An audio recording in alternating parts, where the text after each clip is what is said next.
speculation has it that this would be one of the most interesting drafts in decades. Well, a couple of blockbuster trades have happened to make the draft even wilder now. Philadelphia no longer has the first pick. Okay, so going into this draft, there's already a big trade and multiple big trades and a big trade update and multiple big trade updates going into this draft. So, first of all, the 76ers traded the number 1 overall pick to Cleveland for Roy Hinson, and also the 76ers also traded Moses Miller and Terry College in their 21st pick to the Bullets for Jeff Ruland, Cliff Robinson, and the Bullets' first-round pick in 1988. Huge draft day trades here, and this would change the scope of the draft in NBA history for a very long time. This would make the draft quite interesting. Moving on. I don't know who they'll pick, but if I was Cleveland, I'd really be worried about breaking up the chemistry of that team they have. We'll take a look at it in just a moment to see what Cleveland does. The 1986 NBA draft took place on Tuesday, June 17, 1986, in New York City. The draft was held and as well took place at the Felt Forum inside Madison Square Garden in New York City, New York. Well, I think one thing for certain, Bob, that program sales are going to be brisk next year in the Spectrum. I think that obviously the key to it is that they're gambling that Ruland can get through the season injury-free, which he has not done, I would point out. The draft video will now be played out. Enjoy the video.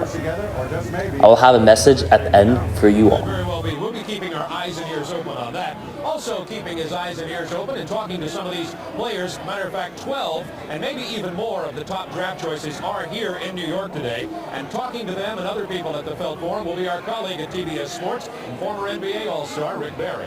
That's exactly right, Bob, and we'll be talking to those young men later on in the draft. But right now with me is Marty Blake, the director of NBA scouting and a resident guru. And now with that change in that first draft pick, Marty, Cleveland taking over for Philadelphia makes things interesting. I'm going to put you on the spot. Your choices for the top 5 picks in the proper order. I don't think there's going to be any change in the first picks. Brad Daugherty of North Carolina will go to Cleveland. They've indicated they want to rebuild, and he's a good pick.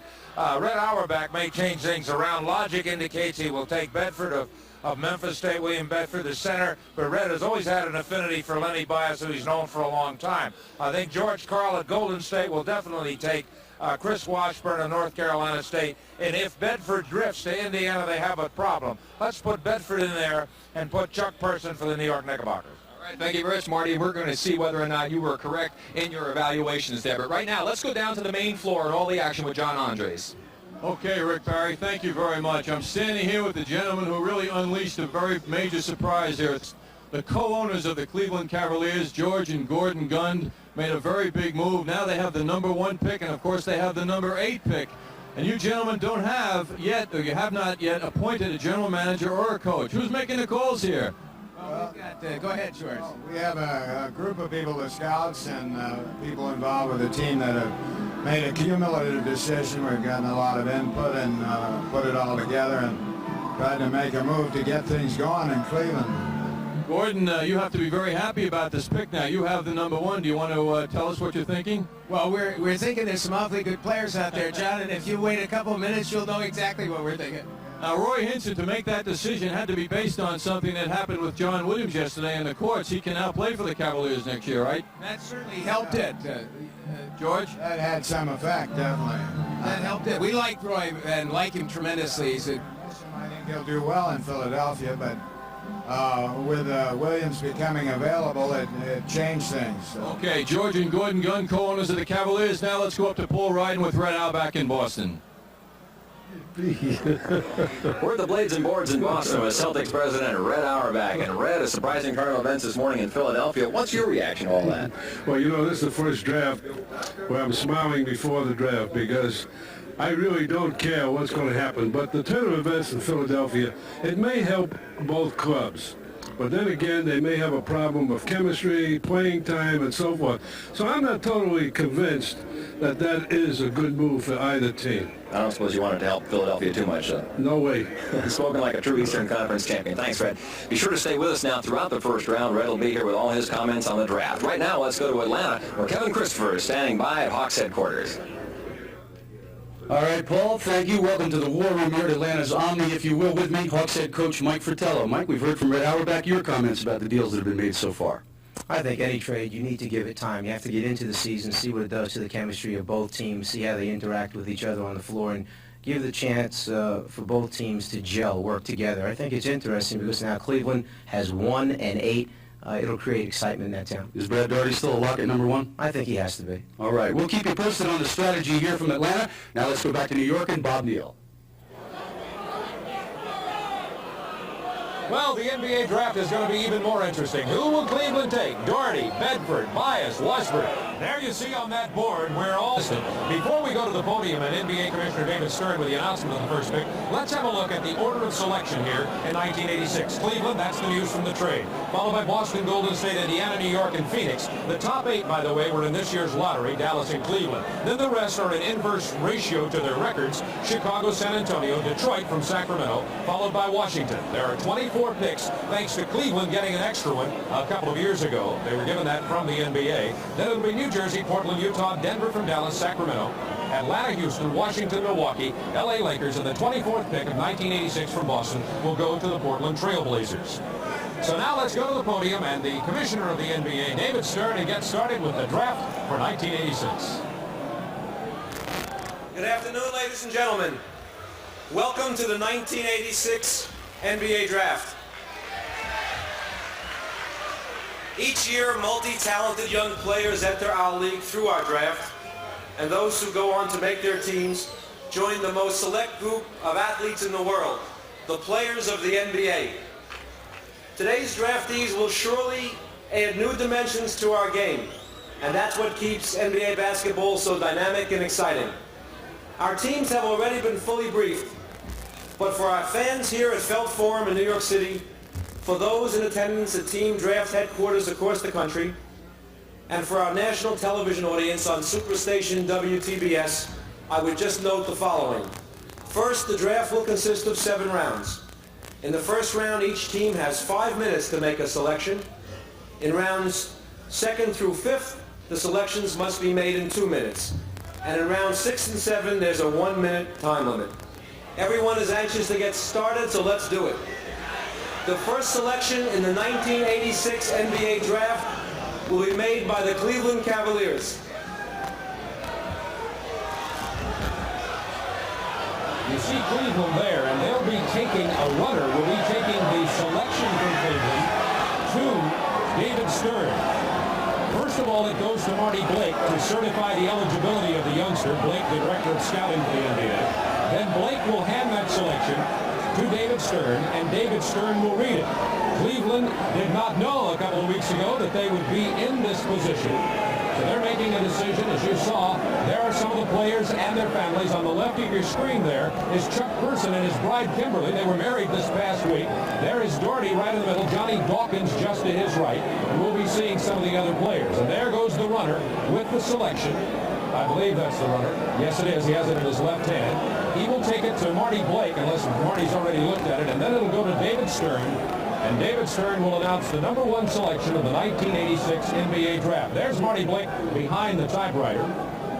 He's the director of scouting. He will just certify the eligibility of the player. Of course, they've all been checked out previously. That is whether he met all the criteria set by the National Basketball Association. And once that is done, Marty Blake, the man with glasses in the center, checked out by Matt Winnick of the NBA also, who puts his initials on it. And soon we'll find out. All right, here we go. And now David Stern is going to announce the number 1 selection. Will it be Daugherty, Bedford, Bias, Washburn, or even a bigger surprise? We'll find out in just a moment. Here it is.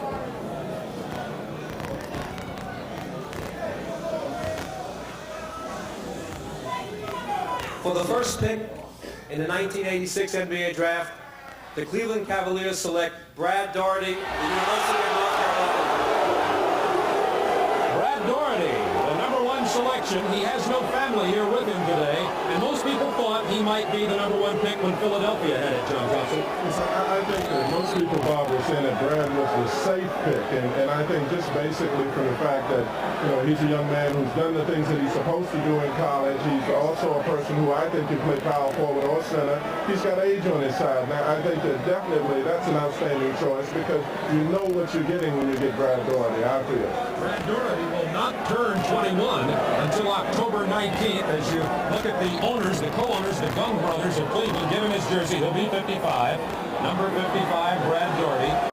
Let's go now to Rick Barry, and he's going to be talking to the number 1 selection in 1986, Brad Daugherty. Brad, what does being the number 1 pick in this draft mean to you? Well, it's a childhood dream of mine, always to fulfill a professional sport, and coming through college, it's always something that sticks in the back of your mind to be the number 1 pick in any sport that you're trying to ascertain a goal in, and it's very much a pleasure for me. How surprised are you about all of a sudden Cleveland being the team you're going to? I'm sure you thought it was going to be Philadelphia. Yeah, well, I tried to prepare myself to not be, surprised or anything like that. I didn't want to really expect anything. I just said, Brad, wait until the day, and whatever happens is going to happen. And I just kind of put all that in the back of my mind so I wouldn't be too surprised. All right, a lot of people, your critics, have said that you play soft. Would you like to respond to that? Well, there's no response to it. I don't understand what the word soft means. I just try to play hard and have fun and stay in the game as much as possible. And I guess I'll just have to wait and see. All right, now there's talk about you're playing either center or powered forward. Your feelings as to where you might like to perform? Either position is comfortable for me. My game was established facing the basket, but here as of late I've learned to play my back to the basket a little bit more, and I have a good feel for it. So either way is fine with me. Well, congratulations to you on being the number 1 pick in this 1986 draft. And right now, let's go down to John Andres on the floor. Let's see if we can beat the Boston Celtics to their next pick now. This man has 8 championship rings as a member of the Boston Celtics. Tom "Sat" Sanders, a native New Yorker. Let's make you Larry Bird right now. Who do you want next to you next year, Bias or Bedford? Well, it's a funny thing. After looking at that series and assuming that the players have gained a year of experience and certainly a year of age, I'd venture to say they ought to look for a strong forward. They want to win championships now and next year or the year after, right? They don't want to think 8 years ahead? Well, let's be serious. The Celtics are known to be greedy, and they've won one. Now it's next to get the other one in a row, and continuously. Why stop now? Takes a greedy man to know them, right? What do you think Red Auerbach is nervous about his next pick? Red, at this stage in the game, I'd venture to say not. I'm sure he's enjoying every single moment. Between he, Casey, and Jan Vogt, they're having a lot of fun. But I think they'll go with a strong forward. Tom Sanders, what are you doing now with your life? I'm working with Northeastern University, Center for the Study of Sport and Society, and that's a program geared to the improvement of the athletic scene, amateurs and pros, and Olympic players, and et cetera. Okay, Tom "Sat" Sanders, a credit to the game of basketball. Nice to have you with us. Let's go back now to Bob Neal.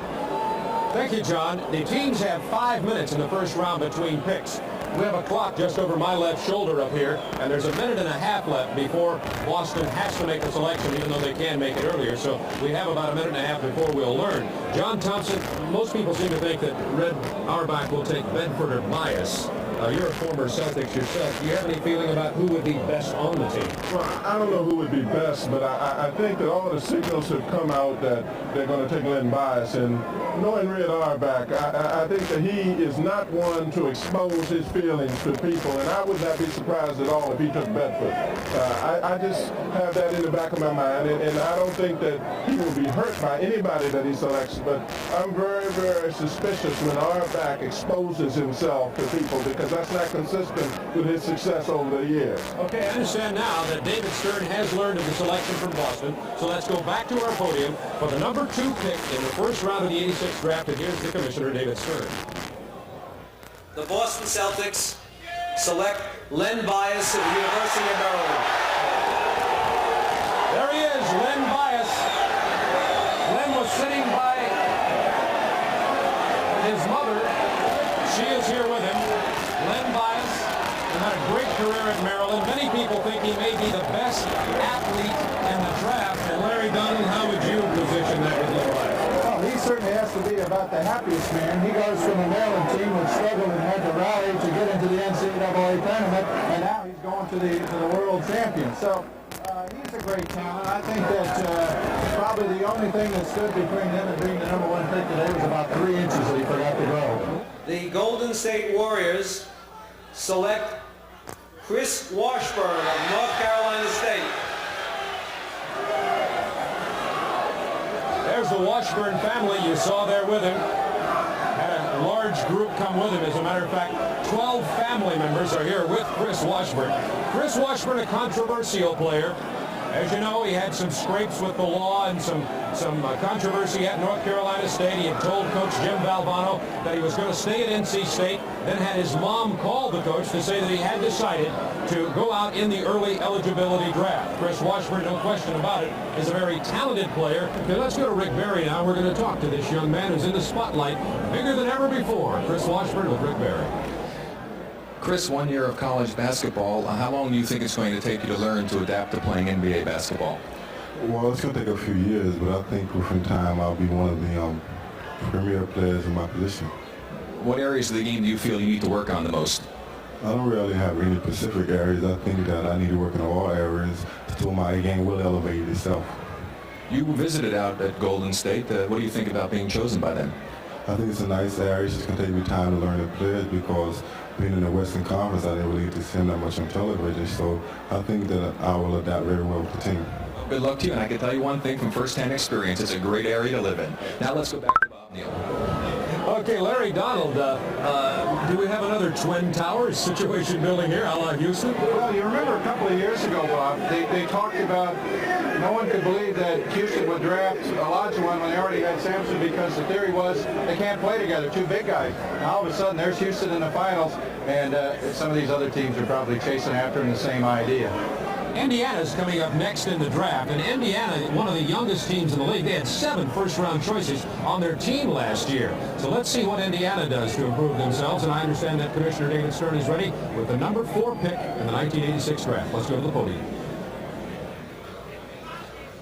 The Indiana Pacers select Chuck Person of Auburn. There is Chuck Person in his tuxedo. You see his bride to the left of your screen, Kimberly from Cherokee, Alabama. Chuck from Auburn, Alabama. A great athlete who played really well in the NCAAs this year. The New York Knicks fans who are here in the Felt Forum today desperately wanted this man to play in New York. But now Chuck Person goes to Indiana. John Thompson, your feelings about Person? I'm surprised. I'm very surprised. I sort of thought maybe they would get Bedford. But I tell you, that's the great excitement about this draft. The Knicks are going to be up next. Before that selection, though, let's go to Rick Barry and Chuck Person. Well, Chuck, congratulations on your recent marriage and congratulations on joining the NBA. You're certainly dressed for the occasion. You've been overshadowed in the last 3 years playing behind guys like Barkley. How does it feel now? Feels great. I think this beats all the other publicity I've been getting over the years at Auburn. I'm happy to be drafted in the NBA draft. Now you have a great outside shooting touch. How did you develop this? Well, I learned to shoot in high school. I always had the medium arch range and it carried over into college. Any parts of the game that you feel you're going to have to work on to really make it as an NBA star? I feel like I have to work on my perimeter defense guarding the smaller guy. I feel like I can guard the smaller guy if I work hard at it. Okay, well, good luck to you. And right now, just keep an eye on the monitor because John Andres is with someone I think you know. Okay, Rick Barry, thank you. Yes, we're here with the new Mrs. Person, Kimberly Person, who got married Saturday. Some way to spend a honeymoon, huh? Yes, it is.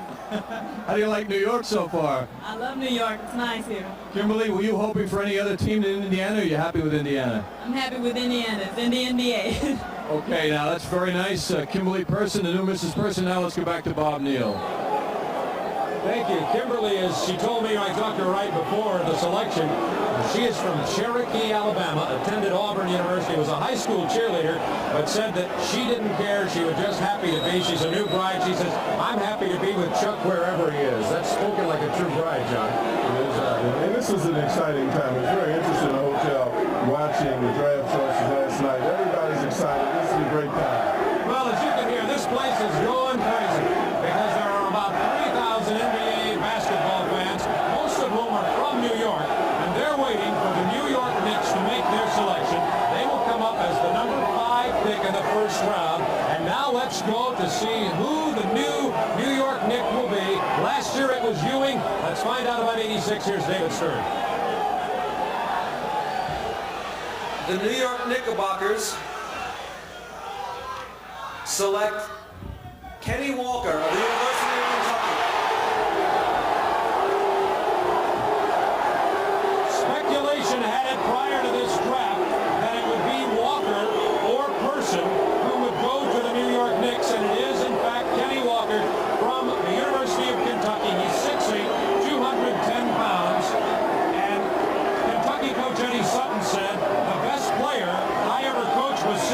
Moncrief. Kenny plays the game like Moncrief, but he's 4 inches tall. He plays the game hard. That's what I like about him. He plays the floor hard, and there's somewhat question about his outside shooting ability and his ball handling. But I'd rather have somebody that plays the game hard. Now, I'd love to see him beside Patrick because he plays the game hard also.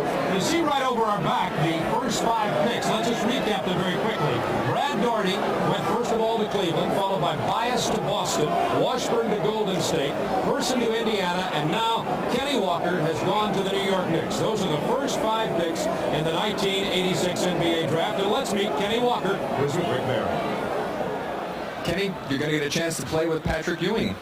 Hey, I can't think of a better guy to play with. Patrick Ewing is a Super Bowl player, and he's a super person because I met Pat at the Olympic tryouts, and I played with him against him in the Final Four, and he's a Super Bowl player, and I'll be glad to play with him. Okay, they call you Skywalker. You're a very active player on the court. How did you develop your style? Well, it's basically natural as far as my leaping ability goes. But my biggest asset is that I work hard, and I know that I will continue to work hard when I get in the NBA. I'm just very excited. Couldn't get any sleep last night wondering about the draft, and I'm finally having an opportunity to fulfill a childhood dream. I'm just very excited right now. Well, the Big Apple's a great place to do that. You mentioned what your greatest asset is. What about weaknesses? Do you have any? Well, I just need to brush up on the fundamentals, I think, of the sport. I think that when I get into the NBA, I think that I'll be playing out on the floor a little bit more, and so I need to do a little work on my perimeter game. But I feel real confident in my shot from 15, 18 feet. I think that I run the floor well. I think that I play great defense. But like I said, I just think I just need to brush up on the fundamentals of the game. Okay, one word of warning. You're ready to play defense for you. Before I let you go, quickly, your Rodney Dangerfield imitation. Gee, I tell you, I get no respect. Well, he will in the Big Apple. Let's go back to Bob Neal. You got to look for a whole lot of variety of talent when you go into the NBA, and Walker even has the Dangerfield impression. Well, you see Phoenix is up next. John Thompson and Larry Donald. Somebody who's knocked them up here who could have been the number 1 pick is Bedford of Memphis State. He will go next. Well, from somebody like myself who doesn't know anything about the NBA, that's a tremendous surprise to me because the kid is a center, and it's very hard to get centers. And I think in this draft, as much as any center, he's a pure center. I'm not talking about somebody who can play power forward, guard. He plays the center position, and to be quite frank, I'm very surprised that someone hasn't taken him as of yet. Okay, I understand David Stern is now ready with that Phoenix pick, so let's go to the podium and David Stern for the Phoenix pick in the 86 draft. The Phoenix Suns select William Bedford of Memphis State. William Bedford has been selected, and there's William Bedford. He has also a sizable contingent who've come here to New York with him, Larry Donald. I think I'm extremely surprised that he would last this long, particularly pro basketball. There's such an emphasis on the center, and he does a lot of things. William Bedford is now with Rick Barry, and let's go meet William Bedford. William, you're another one of the players that people said perhaps power forward, perhaps center. What do you think? I think center. Why? Well, I like to play center better, than playing a power forward position. Now, you're going to go out to Phoenix. Have you had an opportunity to visit with them or talk to them at all? Is this a surprise for you? No, I haven't. I hadn't been to Phoenix yet, but I hope to get there soon. You're a great shot blocker when you were, at least in college. How did you develop that skill? What do you look for when you try to block shots? Well, I like to block shots. That's one of my strongest points. And, I like to work on it during practice. Dallas has the next pick. Here's NBA Commissioner David Stern. The Dallas Mavericks select Roy Tarpley of Michigan. Roy Tarpley has been selected by Dallas. Roy Tarpley played with that fine Michigan team, which I have to say this to be honest, Michigan had a disappointing season. They were picked number 1 by some people prior to the season. He's 6'10", 230 pounds, played at Cooley High School in Detroit before going to the University of Michigan. I think, first of all, with Tarpley, had the draft been held last September, probably the number 1 name out of the hat would have been Roy Tarpley. Then he had the arthroscopic knee surgery and really didn't have a great senior year in terms, again, like Bedford, didn't continue that incline upward, didn't get better. So now he comes at this position, again, more of a question mark. I think that if he plays like the Tarpley as a junior and continues to show that progress, he might be the guy that Dallas is looking for. On the other hand, you got to be a little scared when you watched him play as a senior because he was not the same guy. And you got a chance to see him a lot as your headquarters for Basketball Times are in Detroit, so I guess you saw him some. Yeah, and I was really disappointed. I don't know whether it was the knee surgery and he just didn't come back. Sometimes they try to make that sound so simple. You have a little laparoscopic surgery and a couple of weeks later everything's the same. Well, I'm not sure everything was the same. Certainly it wasn't the same for Roy Tarpley, whether it was the knee, whether it was just a blah season, whether he had an agent talking to him. A lot of possibilities in basketball, but he didn't have a great senior year, no question. So we're going to place Roy Tarpley with Dallas, but we're going to put a little asterisk in case Dallas, who got this pick, by the way, from Cleveland in an earlier deal, in place of that. So that's the 7th pick. The last number 8 pick of the picks that were determined by order of the lottery this year will go to Cleveland. Remember, Cleveland got the 1st pick, and they went with Brad Daugherty. Cleveland is going to get the 8th pick coming up in just a moment. So let's see if Brad Daugherty, yes, I believe he is, excuse me, Roy Tarpley is with Rick Barry. So let's go to Rick and meet Roy Tarpley from Michigan. Well, Roy, the waiting is over. Now you're going into the NBA. What do you feel you have to work on to really become an outstanding player? Well, I feel like I just have to improve my upper body strength and work on my hook and brush up on the jumper, and I think I'll be ready. Well, you said that the waiting was very difficult for you, but you may be having to wait a little bit longer. There's been a lot of rumors going on about a possible trade involving you. What have you heard about it? Well, I've been hearing a lot of talk just like you have, but wherever I go, I'll be prepared to be ready and work real hard. Well, that's the right attitude to have. And to find more about that trade, let's go down to John Andres out on the floor about those particular rumors. Thank you, Rick Barry. I'm standing here with one of America's best-known sports writers, basketball man, Pete Vesey from the New York Post. Pete knows everything there is about pro basketball. Is Roy Tarpley going to stay in Dallas? Well, they could definitely use him, but the Lakers have offered James Worthy for Mark Aguirre and Tarpley, and the Lakers would throw in either Byron Scott or free agent Michael Cooper. The only reason that trade wasn't made last night, John, is that Aguirre's contract has to come down a little bit. He is willing to come down a little bit, and I think when that's worked out, that deal will go through. Heavy stuff from Pete Vesey, the New York Post. Now let's go back to Bob Neal. Okay, so we're about to go to the number 8 pick in the draft, the last of the lottery selections for 1986, and it's Cleveland. Cleveland, to recap, in case you're joining us late this afternoon, we're covering this 1986 draft live here from the Felt Forum in New York. It's Bob Neal along with John Thompson and Larry Donald, and Cleveland pulled a trade with Philadelphia for the number 1 pick, and they had the number 1 pick, and they picked Brad Daugherty, and they're about to select now the 8th pick in the first round. And I believe David Stern is ready. Let's go now to the podium and David Stern. The Cleveland Cavaliers select Ron Harper of Miami of Ohio. Ron Harper, there are those who say that Ron Harper is the very best selection in terms of an athlete in the draft. The Atlanta Hawks have the 19th pick in the draft, and as everything gets topsy-turvy, they've got to be going crazy down there in Atlanta trying to reorganize their priorities. So, Kevin Christopher, what's happening in Atlanta? Well, Bob, they are indeed wearing out the carpet here in the War Room at the Omni. Joining me now, one of the NBA's legendary big men, former New York Knicks great, Atlanta Hawks assistant Willis Reed. Willis, first of all, a comment on the 6'7" swingman from Miami of Ohio. Well, I think Ron Harper's a very good player. I think everyone would love to have a player of his talent. I think he's going to be a good player in our league. Now, the Chicago Bulls have the next selection. Are they thinking backcourt? I think they're thinking backcourt, but there's some speculation that they may go big and take a guy like Sellers. So I think we'll have to wait and see. I think we've seen some surprise picks earlier in the draft. Basically, there were people picking, two people, some small people and a big person. And in Indiana, we thought needed a big guy, they took a small guy. And those kinds of things happen. Surprises will abound, no doubt, as we go back to New York and Bob Neal. Okay, so that's the story from Atlanta right now. And just to quickly recap what's happened with the draft, you see on the board right behind us here is a listing of the draft. They're putting it up for everybody to see here in the Felt Forum. So let's recap it very quickly for you. Cleveland had the first pick thanks to the trade, and they took Brad Daugherty. Len Bias went to Boston, Washburn to Golden State, Chuck Person to Indiana, somewhat of a surprise, Kenny Walker to New York, Bedford to Phoenix, Tarpley to Dallas, Harper to Cleveland, and next up will be Chicago. And John Thompson, Chicago coming up. A lot of people thought Johnny Dawkins might be the perfect match to go with Michael Jordan. Might it be Dawkins in Chicago if you had a view? If you go by rumors, it'll be Johnny Dawkins, but then again, there's Pearl Washington. I think that they're looking for a guard, a playmaking guard to make the play. Johnny played the shooting guard in college and is very capable of making the transition into the point guard. So I think I would expect him to take Johnny Dawkins, yes. Okay, let's see. Is David Stern not ready yet? Larry Donald before. We're still waiting for Chicago. They may have a real tough choice to make here. Do you have any feelings about what they might do?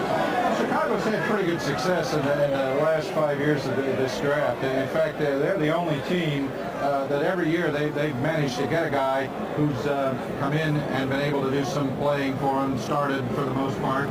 I don't know, maybe that suggests their judgment hasn't been too good because the guys they're getting, they're not winning very many games. And David Stern is ready now. Excuse me for interrupting, but let's go right up to the podium, and Stern will make the selection for Chicago, number 9 in this year's draft. The Chicago Bulls select Brad Sellers of Ohio State. Well, we started the day getting surprised by the Philly-Cleveland trade. Then Boston, with the number 2 pick, surprises by taking Len Bias. We thought they might go with the big man Bedford. Let's go back to Paul Wright now, who is in Boston with Red Auerbach and the Boston Celtics. Okay, Red, the last 2 picks for Chicago have made the all-rookie team, Michael Jordan and Charles Oakley. What do you think? Do you think Sellers is a possibility, an all-rookie type player? No, I don't think he's going to be that good because I don't think he's going to get all that much playing time. But he is a good basketball player. As a matter of fact, he too was at our rookie camp one year here in Boston, and we liked him very much. He's a super kid. He's going to help that ball club. But I thought they were going to go guard. I was surprised. I thought they might have taken... Maybe go for a Dawkins or somebody? Well, either Dawkins or Dell Curry. Okay. And but I guess the intrigue of the height. See, he's not a center. And unless they figured something that I can't figure, they really don't need forwards. They need a center. And I don't think he's a center. So a bit of a surprise for Chicago, at least a surprise to Red Auerbach. Let's go back to New York now, where Bob Neal is standing by. Felt Forum, Madison Square Garden, New York. Time for pick number 10 of the first round. Here's David Stern.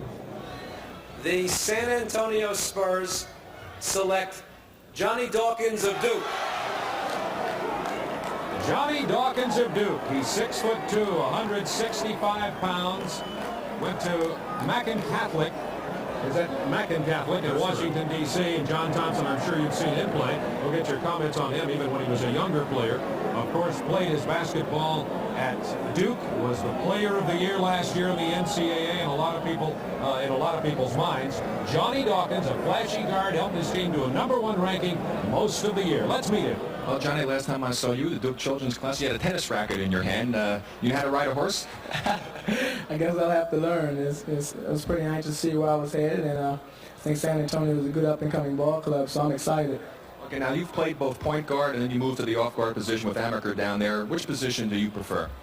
Well, I think it's somewhat time for a change in my positioning. I've played the off guard for a number of years, but I think I have the potential to be a point guard and a ball handling guard. So I'm looking forward to the change if at all one is necessary.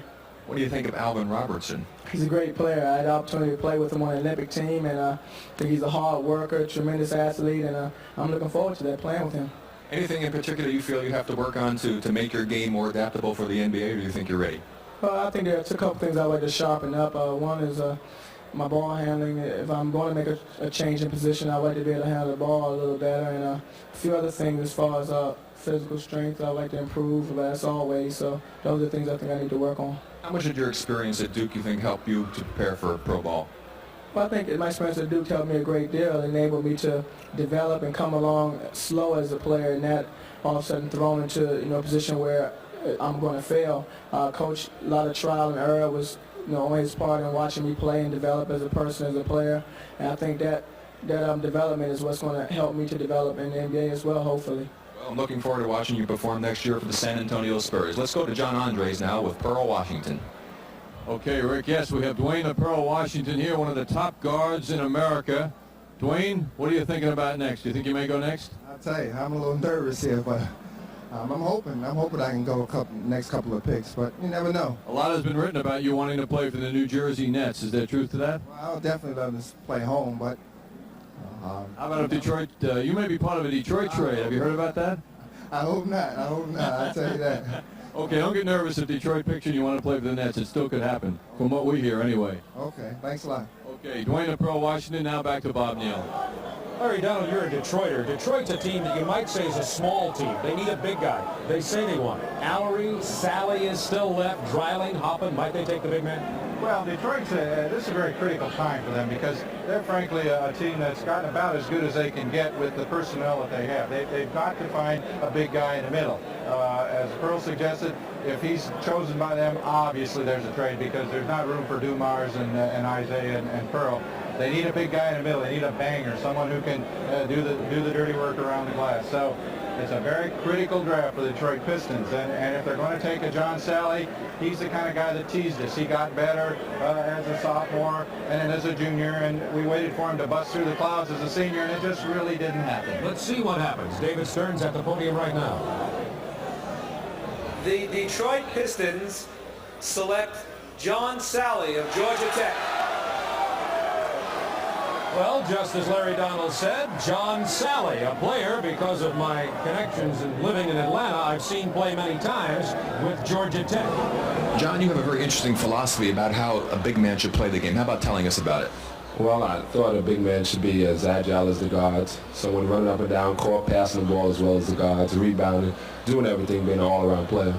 How do you feel you'll be able to complement a player like Bill Lamere?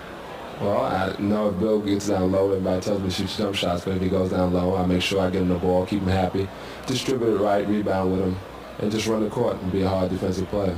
Any area of the game that you want to work on?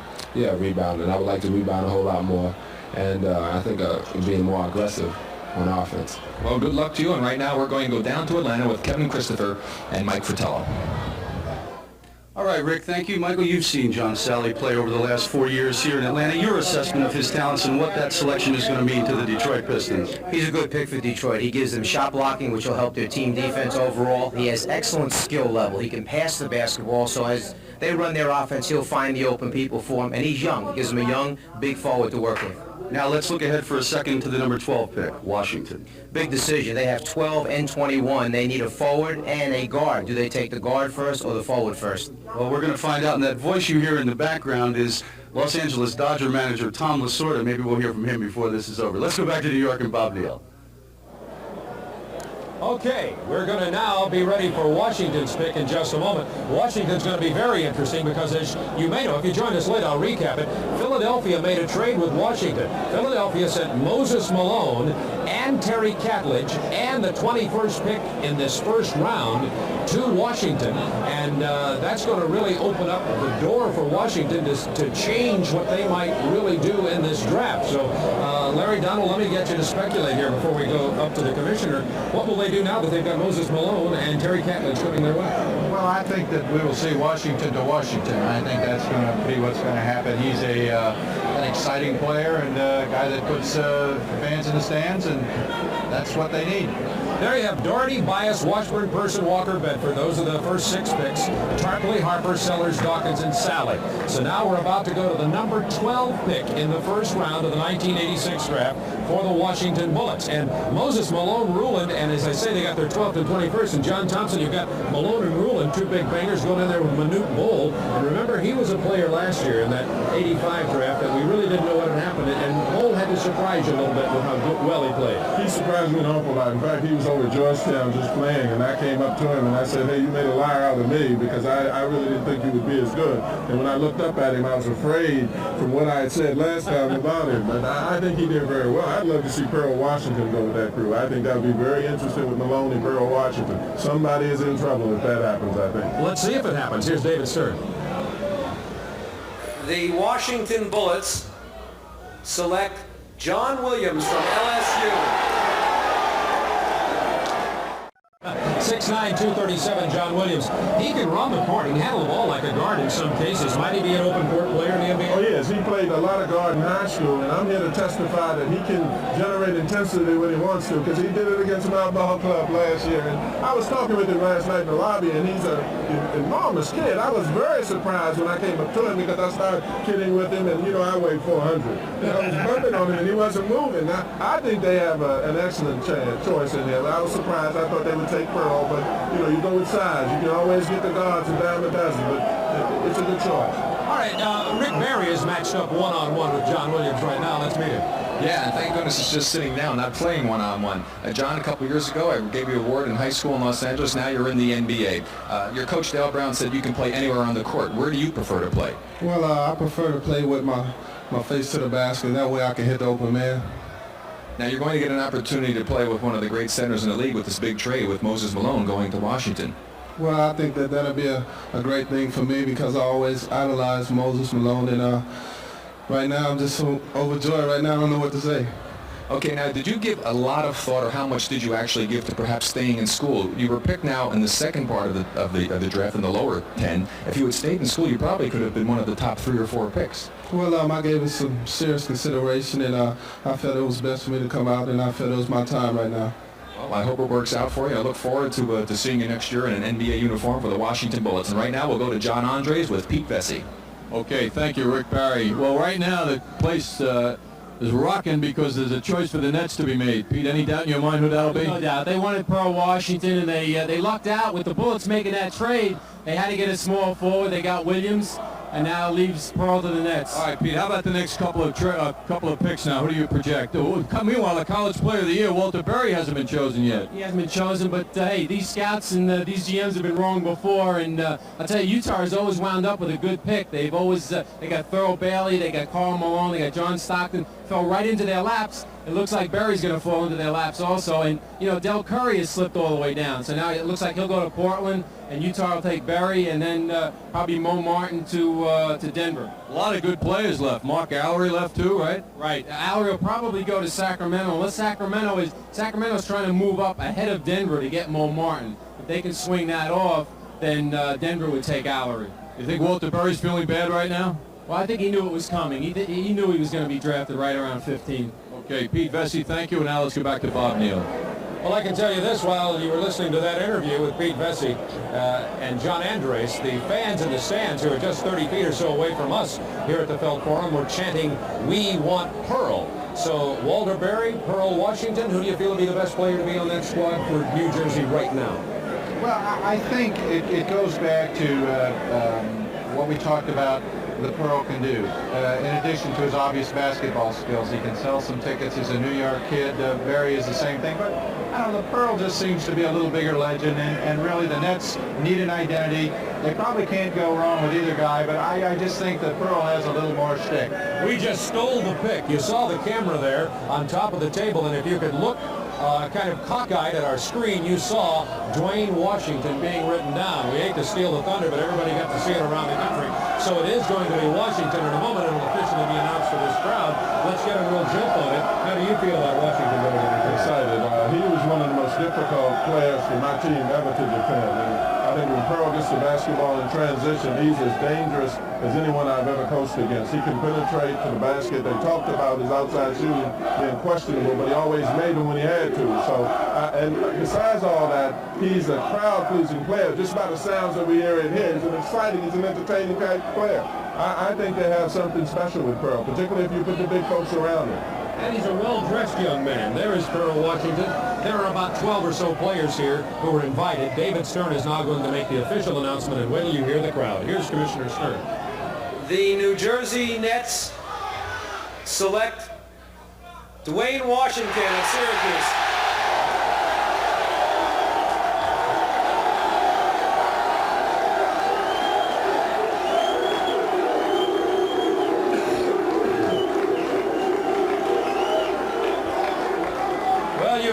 Cheers from the crowd. Dwayne Washington went to Boys and Girls High School in Brooklyn.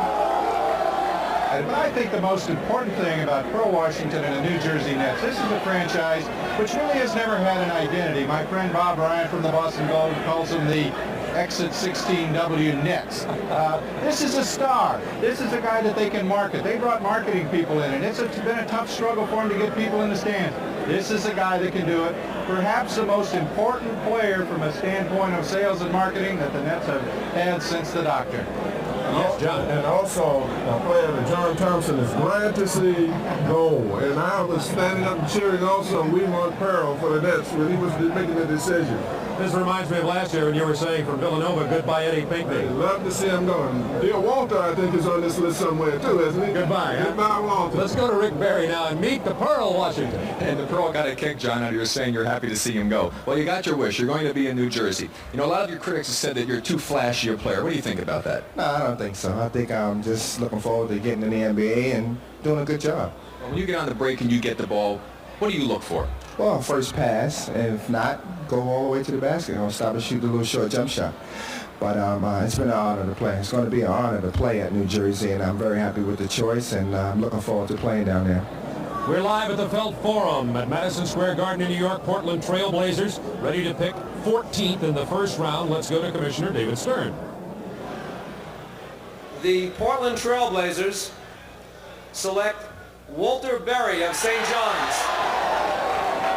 New York, Walter Berry, of course, the New Yorkers would like to have seen him here. He's going about as far away as you can get in the NBA. In Portland, how does he fit in there? Sam Bowie, Kiki Vanderway, Michael Thompson, etc. What do you feel about it? I agree with John. I think that he, again, a little bit like Kenny Walker, a victim of the pro scouts bureaucracy, if you will. You've got to do this, you got to do that, you got to be this tall. I like the way he plays, the heart that he shows. I like when it's crunch time he wants the ball. He does a lot of things. I think he'll be a lot better pro player than people realize. I think he's been very underrated, and a few years from now we'll be sitting here and saying, how did Walter Berry last till the number 15 pick? So I think he can do a lot of things. I think he has a lot of adjustments to make, but he's got the big Valentine, and that's very, very important. We're going to, speaking big Valentine, my favorite Valentine as an executive in the NBA has to be Red Auerbach. He's standing by in Boston. Let's get his view on the draft up to this point with Paul Ryden. Okay, Bob, a bright future may await Walter Berry in Portland in the NBA, but Red Auerbach, you think he ought to stay in school? Well, I think he should have stayed in school. As a matter of fact, we were talking a few moments ago about Bias. I had dinner with Bias and his folks last year, and I thought he should stay in school and work on his game, and he'd be a sure lottery pick, which is what happened. If Berry stayed in school, he'd be one of the first 3 or 4 the following year. He would have been better off. Kind of surprising, the player of the year goes 15th. That's right. It's very unusual. Okay, let's go back to New York now. Bob Neal. Thank you, Paul, to Red Auerbach. The next pick will be the 15th, actually. It'll be Utah. And Utah, last year, helped themselves a little bit in the guard position. A lot of people think now that they may go to the front court. What do you think? Well, I think the best player that's still available at this point would probably be Dell Curry, at least the most heralded player, and that doesn't always necessarily translate into being the best NBA player. I would suspect that he might be the kind of guy that could help them, particularly in light of some of the other things they're trying to do with Adrian Dantley and the question mark about Darrell Griffith. Can he come back, and so on and so forth. I would guess him. As you can see, Utah still trying to decide. Let me ask both of you gentlemen this for a quick comment. What about these early eligibility guys? It changes total programs for them to go out. First of all, Larry, what does that do to college basketball? It takes some teams that were big teams, makes some smaller teams. Well, I think that with the 5 fellas that have been drafted right now, you could say that their programs have gone from, their colleges have gone from teams which could legitimately be preseason number 1s next year to teams which probably now won't be favored to win their conference. It's a very tough call. You can say, well, he should have stayed and played for Old Siwash for the glory and all of that. But the truth is, when that large American cash is placed in front of you, it's the American way to take it and get on and market your talents as best you can. John, is it okay for the kid? What do you tell him? An early eligibility potential player? Well, I think, first of all, coming out of school early doesn't indicate the fact that your education has to stop, because a lot of people who aren't playing in basketball moonlight and go to school. I think where the emotional adjustment is where the problem is. I think that was one of the primary concerns of most of the kids who came out of school early as it related to the pro scout. Is this guy mature enough to adjust to the things that he's got to adjust? Way of life. And I agree with Larry. You can't, it's very easy for me to advise you not to take $1 million, but I would take it. I don't think everybody's going to get $1 million, particularly this year. I think it's going to be very difficult for a lot of these people to get the kind of money that they may think that they're going to get, but it's very difficult to tell anybody to stay in school. I told Patrick that he should leave, and he decided to stay. I was hoping that he would stay because selfishly I wanted him to be there and to play for John Thompson, but that's a very hard call. The individual has to make that one about it. Okay, and now David Stern is ready to announce the pick from Utah. The Utah Jazz select Dell Curry of Virginia Tech. Selected 6'5", 195, and Dell Curry is 22 years old this June. An outstanding player. A Memphis State coach, Dana Kirk, said, how do you stop Dell Curry? That's what his players wanted to know, because his players said, we don't know how to defend him because he can shoot from so far out. That's what they say about Larry Bird. We'll be back in just a moment. Here's the first round selections. Thanks to the trade with Philadelphia, Brad Daugherty went to Cleveland. Cleveland also had their pick that they had previously, number 8, and they took Ron Harper there. Number 2, Len Bias went to Boston, Washburn to Golden State, Person to Indiana, Walker to New York, Bedford to Phoenix, Tarpley to Dallas. The other picks in the first round. As we go to pick number 9, it was Brad Sellers going to Chicago, Johnny Dawkins to San Antonio, Sally to Detroit, Williams to Washington. The Pearl went to New Jersey, which pleased the Svelte Forum crowd greatly. Walter Berry out to Portland, and Dell Curry moments ago was selected by Utah. Next up will be Denver. They had a pick that they made from Dallas. Now, Denver is pretty happy with their up-front people. They've got some pretty strong players there. They said that they may go for a perimeter player, and let's see. Here's David Stern. The Denver Nuggets select Maurice Mo Martin from St. Joseph's of Pennsylvania. Mo Martin is certainly a good perimeter player. He's that swing-size player. Some guys say the size that can get a coach fired if you don't use him right. Danny, you're in town checking out the action, adding some help here. What do you think Mo Martin will do to your team? Yeah, I think he'll give us the dimension we really need, and that's some good scoring from the 2 spot in the backcourt. Fat Lever did a great job at point guard. T.R. Dunn, terrific player, great defensive player, all-league defensive player. But I think this pick will give us that little boost in scoring from the second guard that we've really needed. Danny, you have another pick now coming up after the next one for Denver. Do you think they'll go big now to the forward position? I'm sure that's what they'll be looking at. Big forward, getting a rebounder inside, good defensive player. Just something to help beef up our front line. Okay, Danny Shea's here visiting, and now we're going to go down to Kevin Christopher in Atlanta. All right, John, thank you very much. Now, I'd show you the fingernails of Hawks president and GM Stan Kasten, except right now he doesn't have any. Just a couple of picks to go before the Hawks pick in the 19th slot. There's a jam-packed crowd outside here in the Omni awaiting that decision, as well as a room full of sports notables here like Villanova head coach Raleigh Massimino, Dick Versace from Bradley. As I said, the whole Hawks staff is here. Dominique Wilkins of the Hawks. They're all waiting and hoping for the guy that they want. Possibility of a major deal in the works. We will keep you posted if and when that happens. We'll let you know right away. Now let's go back to the Felt Forum and Bob Neal. Thank you very much, Kevin Christopher. I want to ask Larry Donald something here. We're down through 16 picks now. We'll be ready for Sacramento in just a moment. And I'm going to throw you a little bit of a curveball. We're talking first-round picks here, and I think when we're drafted, we think these guys are going to come in and be impact players. Even in the first round, that isn't necessarily so, is it? Well, statistically, what has happened so far in this decade with the draft, 1 in 3 players that's drafted in the first round eventually makes it as a starting player, and in a few of those cases they don't make it as a starting player but the team that they were drafted. So what today is a great marketing day for the NBA. It's a great day for all of basketball because it's the one day when the college people are interested and the NBA people are all interested in the same thing. But if you get down to the raw, tough statistics of it, only about a third of the team that draft today are actually going to have a guy who's going to make a great impact.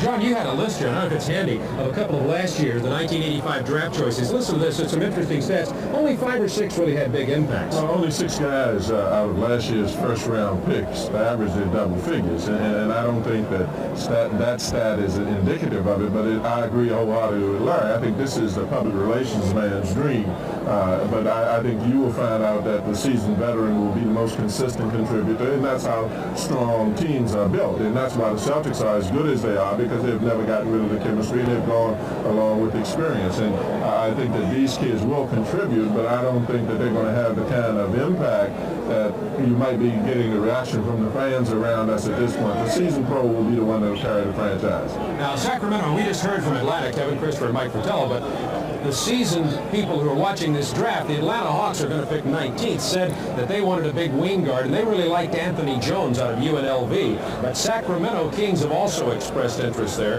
and Anthony Jones is one of these long-range bombers. He might be the next guy.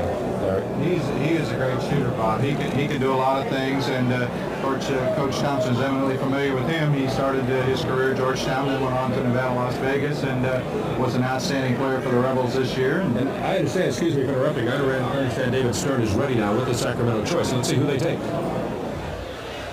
The Sacramento Kings select Harold Presley from Villanova. Well, just as we predicted, that's one of the first ones we've missed here when we got real close to it. Anthony Jones will apparently be available to the Atlanta Hawks at 19 now. We'll wait and see, but Harold Presley will go. Denver is set to pick 18th. Now let's go to Commissioner David Stern. The Denver Nuggets select Mark Allery of Duke. The next pick belongs to Atlanta. Just to recap very quickly, at the beginning of the program, there were big trades. Cleveland and Philly made a trade. Roy Hinson went from Cleveland to Philadelphia, and Cleveland ended up with Philadelphia's #1 pick in the entire draft and selected Brad Daugherty. Then the 76ers traded Moses Malone, Catledge, and their 21st pick to the Bullets for Jeff Rulin, Cliff Robinson, and the Bullets' first-round pick in 1988. And when Washington came up with that #12 pick, they took John Williams out of LSU. So the Atlanta Hawks are up next in the draft. It will be the 19th pick. This is live coverage here on TBS Sports of the 1986 NBA Draft. We're at the Felt Forum in Madison Square Garden in New York City. We have a crowd of about 3,000 here joining us and our colleagues and the Commissioner of the League, David Stern. And here's the announcement. The Atlanta Hawks select Billy Thompson of Louisville. Well, there you go. At this point in the draft, we're going to get some curveballs. Now, Billy Thompson has been selected by the Hawks. They had said in the Atlanta papers that they would take Anthony Jones if he were available. However, Coach John Thompson, you were in Chicago for the pre-draft trials, and you were impressed with Billy Thompson out of Louisville. Played extremely well. He played extremely well. I think Billy played in Chicago the way everybody expected him to play in college, and he played well enough in college to win the national championship, so that's really playing. I thought he had a great session in Chicago. He was rebounding, he's moving, he's flexible, he's rangy. He has the kind of body that Julius Erving has, a rangy, long arm type player. Let's find out just how the Hawks feel about Billy Thompson and how he'll fit into their plans. Let's go live to Atlanta. All right, the Hawks selection of Billy Thompson kind of got some mixed reviews from a lot of people in the building. Here, Mike Vitello, explain that selection to us, if you would. I think the people here felt that, we definitely would go for strictly a guard, a player who was labeled as a shooting guard. And, we like versatility in our athletes. We have people on this team that can play more than one position, and Billy Thompson has that ability to play a small forward or a big guard. He's a very skilled player, can pass, can score, can rebound. And, like Yogi said, it's never over till it's over. All right, now let's look ahead briefly, if we can, to the second round. You've got 3 picks there. How much talent is going to be there, and what kind of chance, realistically, do the players taken in that second round going to have of cracking an NBA lineup? Well, that's exactly my point, what I was trying to say. We do have 3 second-round picks, and who knows, what it does is it gives us great depth now up front, and it gives us versatility. We may be able to do something now by packaging some picks together with players that we have and maybe come up with a better overall roster. All right, Michael, thank you. So the situation here in Atlanta can best be described as fluid. Let's go back to New York. Okay, Houston will pick next. Will they get a guard, a point guard, or will they get another center, and we'll call them the Triple Towers? You're looking at the Felt Forum, Madison Square Garden, New York. We're ready now for the #20 pick in the 1986 draft. The Houston Rockets, the runners-up to Boston Celtics, and here's the Commissioner, David Stern. The Houston Rockets select Buck Johnson of Alabama. It'll be interesting to see what Houston did. We said they might surprise us, and certainly they did, as they select out of Alabama Buck Johnson. Most people thought that Buck Johnson would go somewhere in the middle to the late stages of the first round of the NBA draft. He is a valuable player who can help somebody, and I'm sure that's what Houston's thinking about now. There are still some good guards left, particularly at the point guard position. There are guards like Steve Mitchell, Mark Price, Scott Skiles, Anthony Jones out of UNLV. Coming up next in the draft will be Washington. But right now, let's have a look at Boston and the opinion of Red Auerbach. Of course, Red just got to see all he wanted out of the Houston Rockets, and so let's see what Red thought about this draft choice from Houston. Okay, well, let's find out. Red, you got a good look at the Houston Rockets the last couple of weeks. Sure. Okay, they obviously needed a point guard, and they went with Buck Johnson. What do you think? Well, I think Bill Fitz is trying to get to be the biggest team in the history of basketball. I can't figure that one out because they seem to be pretty solid in that position where this guy would play, but he knows what he's doing, and he must have a reason. Maybe he's got a deal cooking. Okay. for a player to get a gun. Well, we'll see. Okay, thanks, Red. That's the opinion of Red Auerbach in Boston. Let's go back now to Bob Neal in New York. Red is always ever quotable. Bill Fitch looking to get the biggest team in the history of basketball. It's kind of a triple tower situation for him. We have coming up next Washington. Washington involved in that trade with Philadelphia earlier, got the 12th pick, and now they have Philadelphia's 21st pick. So Washington could certainly strengthen themselves, Coach Thompson. They get Moses Malone and Terry Catledge, and now they have an opportunity for their second selection in this draft.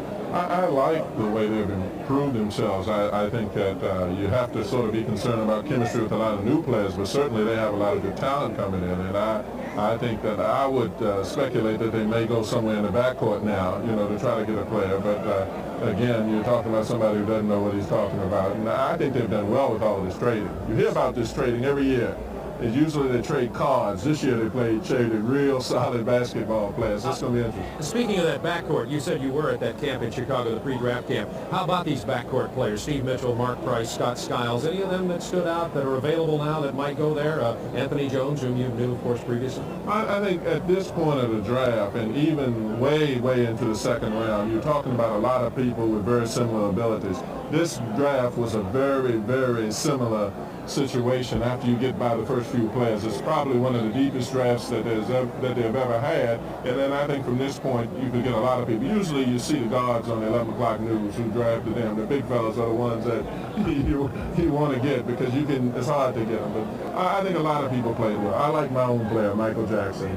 I'm surprised at this point, and I think Michael's good. I like David Wingate, my own player, but both of I'm them are biased. said to be maybe late first rounds or early second rounds. As you're taking a look here at a recap of what's happened in the draft so far, down through round 16 as Maurice Martin went to Denver. We're about ready for round 21. After 16, the 17th player went to Sacramento. That was Harold Presley. Then Mark Allery to Denver. Billy Thompson to Atlanta. Somewhat of a surprise from the Hawks, as a lot of people thought they would take Anthony Jones, the wing guard from UNLV. Then Buck Johnson went to Houston. So now up comes Washington. And Larry Donnell, what do you think about the Washington team and what they might do here?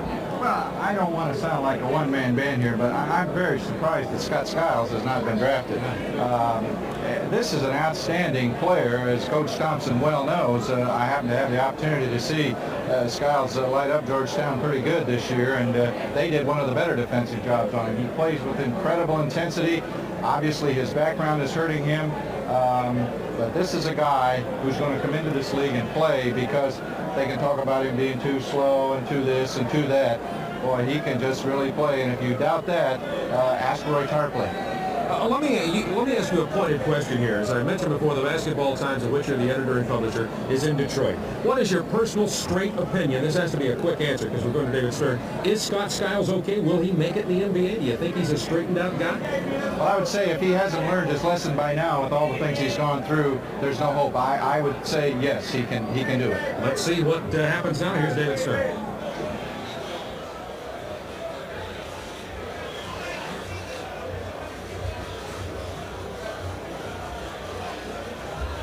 The Washington Bullets select Anthony Jones of UNLV. 1986-87 season, off to a good start, but quickly a recap of your opinion of the past season. Well, the past season we saw typically great NBA basketball with our players continuing to validate the claim that they are the world's greatest athletes, and I think that the fans of America have really caught on. Anything in particular that's going to be coming up in the next season? We're just going to do more of the same, except that this draft, you always hear the words deep, but I think this draft points out how great college basketball is in this country and how many great players are going to come into our league every year, and we're as excited as can be, so next year should be even better.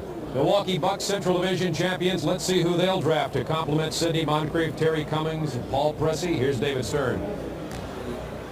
The Milwaukee Bucks select Scott Skiles of Michigan State. All I can go by is I have a lot of faith in Skiles' coach, Judd Heathcote. And Judd Heathcote made a very courageous call because I think that the popular thing to have done would have been to set Skiles down for the year. Skiles was willing to set out for the year, whatever it took. But Judd said no, and he showed a lot of faith in Scott Skiles' character, and I have a lot of faith in Judd Heathcote's decision. So I think his past certainly it's a factor, but he'll be great in Milwaukee. He'll make them very excited, and I think that all the tangible things that scouts look at, he doesn't measure up that high. But all of a sudden, when the game's over and you're looking at the score sheet, and you're kind of scratching your head and saying, how did he do that? He can really play. I'm a big fan of his. Let's see what Peter Vesey thinks about it. He's with John Andres right now.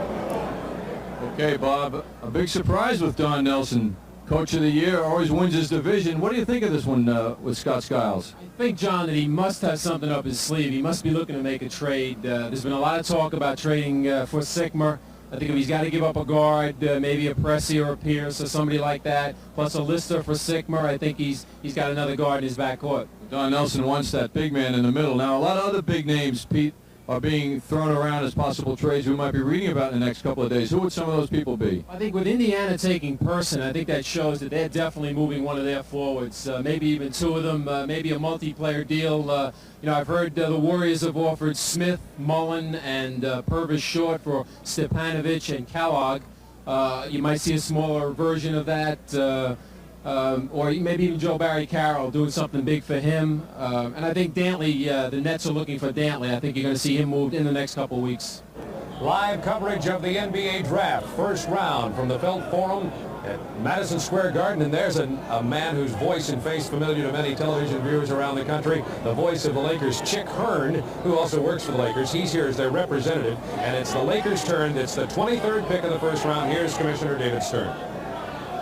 The Los Angeles Lakers select Ken Barlow of Notre Dame. A lot of the names that I thought might have been picked a little bit earlier haven't been. However, I do think that what's going to happen in this draft, even though there's not a lot of players who are going to make a dramatic impact on their team and turn them into instant winners, I think that the overall depth of the teams in the NBA next year is probably going to be the best that it ever has been because of the tremendous young talent that is coming out in this 1986 draft. Oh, Rick, that's an interesting thought. You were mentioning earlier, though, some of these players, about a third since 1980, 1 out of 3 players make an actual starting impact. And as you said, starters. And the depth, of course, is the team like a Boston or like any of the teams that are deep that have 8, 9, 10 players that can contribute. That's where they may come into play.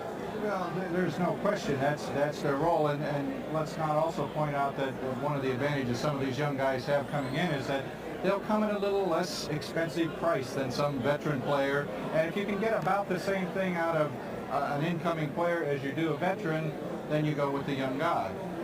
You know, John Thompson, we look into the colleges. A lot of people think that next year's crop may have more talent up at the top. David Robinson of Navy, of course, has a naval commitment, but there are some younger players who will be playing on the World Championship basketball team, which will be part of our telecast of the Goodwill Games, and some players will be playing in the Olympics who are coming along.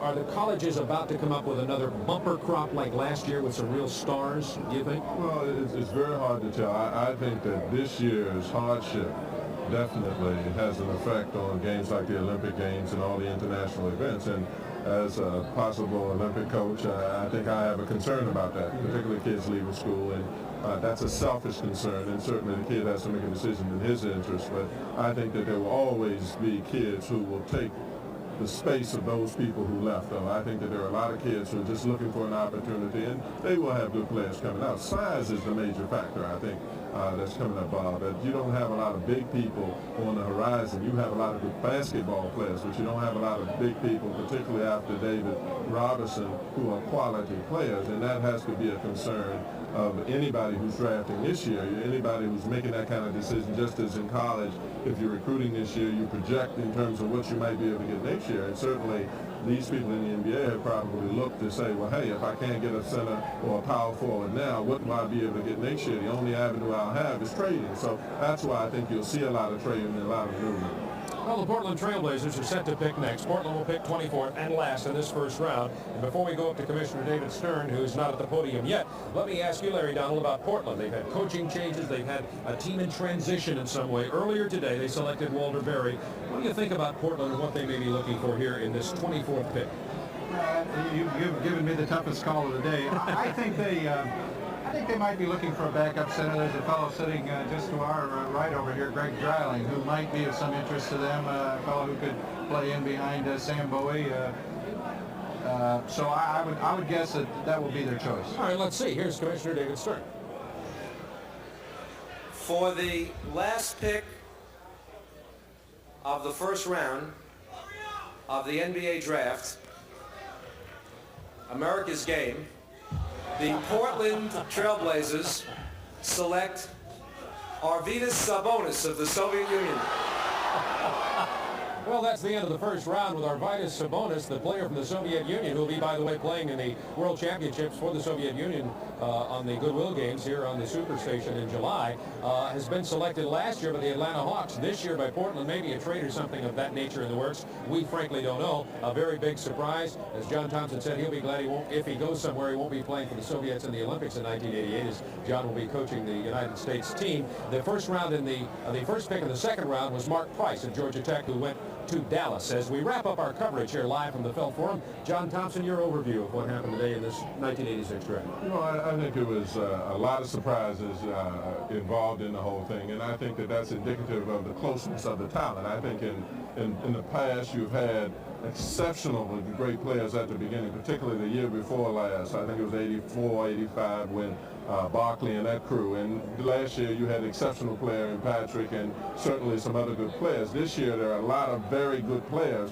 but most of them are very similar. So that's why I think that there were a lot of surprises, because so many of the people's abilities are very similar. The key thing as far as the player is concerned, though, Bob, is being with the right team, not where you're drafted. I think it's very important for young players to realize that I've got to be at a team where I can get an opportunity to play, and I think that that's going to happen with a lot of people in the second and third round. Thanks, John. And Larry, it's been great having you with us. Larry Donald, of course, who is the editor and publisher of Basketball Times and president of the Basketball Writers Association. Larry, your overview of what happened today. Well, as I look at it, I think that the three franchises, Cleveland, Phoenix, and Washington, really helped themselves. I think Cleveland got two solid basketball players. They were low-risk type investments. Phoenix got a real steal in William Bedford. Washington, I think, made an excellent trade and did very well in the draft. And I think New Jersey really helped itself significantly, because at long last, they finally have a cover boy for their season ticket brochure. Now let's see about the feelings of the rest of our colleagues who worked on our live coverage of the NBA draft today, and that's our colleague Rick Barry. Rick? Well, in the NBA, I've always said, expect the unexpected. I think this draft supports that to the nth degree. Also, Bob, I will tell you, it's fun to meet these young men in person. They're great athletes. I'm looking forward to watching them perform next year. And I'm going to check Arvydas Sabonis out when I'm over in the Soviet Union and see what the story really is. Let's go to John Andres.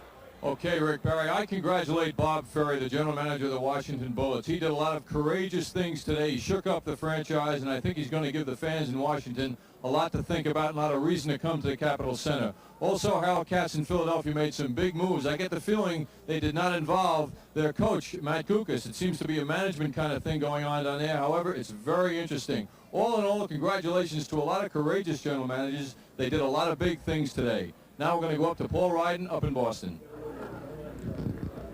Okay, thank you, John. In Boston, it was a 4-cigar draft for Red Auerbach, and it was a draft that everybody said was going to be a very deep draft, one that a lot of teams could help themselves in.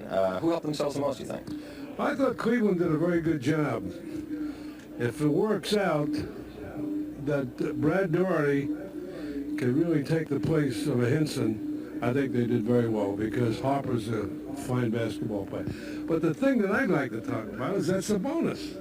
Biggest surprise, I guess. No, it's no surprise. We were talking about it. In fact, we were trying to negotiate a deal where we're interested in him. Because this guy right now is one of the top 3 or 4 centers in the world.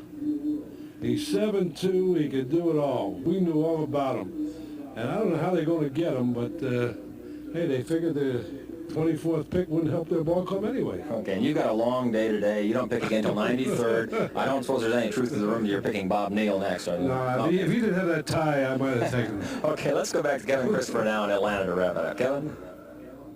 All right, Paul, thanks a lot. Amidst all the uncertainty, one thing is certain. Plenty of exciting NBA basketball coming your way next season. A lot of it you'll be able to see right here on the Superstation. Again, quickly, the Atlanta Hawks with the 19th selection in the first round drafted Louisville's Billy Thompson. They have 3 second-round picks, beginning with the 32nd overall, number 8. And as Coach Mike Fratello told you, quoting Yogi Berra, remember, it ain't over till it's over. So a word to the wise, don't make any plane reservations unless, of course, you're Larry Donald. He'll be joining me tonight in Atlanta at 11:20 Eastern Time to wrap up the 1986 NBA Draft. Let's go back to New York and Bob Neal. All right, thank you very much, Kevin Christopher in Atlanta. We just had two other picks here in the second round that I'll give to you very quickly. Greg Dreiling went to Indiana, the big center, and Dennis Rodman, the youngster from Southeast Oklahoma State, went to Detroit as the 27th pick in the 1986 draft. Okay, Rick Barry, I congratulate Bob Ferry, the general manager of the Washington Bullets. He did a lot of courageous things today. He shook up the franchise, and I think he's going to give the fans in Washington a lot to think about and a lot of reason to come to the Capitol Center. Also, Harold Katz in Philadelphia made some big moves. I get the feeling they did not involve their coach, Matt Kukas. It seems to be a management kind of thing going on down there. However, it's very interesting. All in all, congratulations to a lot of courageous general managers. They did a lot of big things today. Now we're going to go up to Paul Ryden up in Boston. Okay, thank you, John. In Boston, it was a 4-cigar draft for Red Auerbach, and it was a draft that everybody said was going to be a very deep draft, one that a lot of teams could help themselves in. Who helped themselves the most, do you think? I thought Cleveland did a very good job. If it works out that Brad Daugherty can really take the place of a Hinson, I think they did very well because Harper's a fine basketball player. But the thing that I'd like to talk about is that's a bonus. Biggest surprise, I guess. No, it's no surprise. We were talking about it. In fact, we were trying to negotiate a deal where we're interested in him. Because this guy right now is one of the top 3 or 4 centers in the world. He's 7'2", he can do it all. We knew all about him. And I don't know how they're going to get him, but, hey, they figured the 24th pick wouldn't help their ball club anyway. Okay, and you've got a long day today. You don't pick again until 93rd. I don't suppose there's any truth in the room that you're picking Bob Neal next, are you? No, if he didn't have that tie, I might have taken him. Okay, let's go back to Kevin Christopher now in Atlanta to wrap it up. Kevin?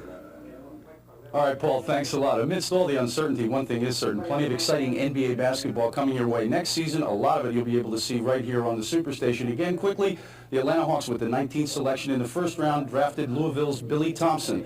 They have 3 second-round picks, beginning with the 32nd overall, number 8. And as Coach Mike Fratello told you, quoting Yogi Berra, remember, it ain't over till it's over. So a word to the wise, don't make any plane reservations unless, of course, you're Larry Donald. He'll be joining me tonight in Atlanta at 11:20 Eastern Time to wrap Thank you all so much for watching this video. Once again, this channel could not have made it this far without all of your support. I just want to thank you all so much once again. This channel is really trying to put out the best draft content out there for you all. We're really trying to spread draft moments for you all. Once again, God and the Lord bless. Sports Draft History is out.